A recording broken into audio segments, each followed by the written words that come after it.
Nag-chat sa akin yung friend ko, nakita ko na yung May na hinahanap mo chat niya sa akin tapos nag-send sa akin ng picture, si May nga to sabi ko sa isip ko at may katabi siyang lalaki, hindi ko mapaliwanag yung nararamdaman ko bigla akong nasaktan nang makita kong may katabi siya, ang daming what if sa utak ko, what if yun yung kasama namin sa game na nanliligaw.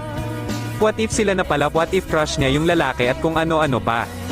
Pero pinigilan kong umiyak kasi alam kong hindi dapat dahil wala namang kami.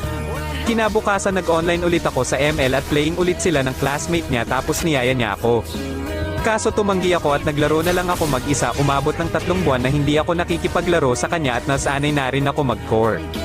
Lagi niya ako niyaya maglaro pero hindi ko na lang pinapansin kasi baka masaktan ako bandang huli kaya sinanay ko sarili ko maglaro na hindi siya kasama.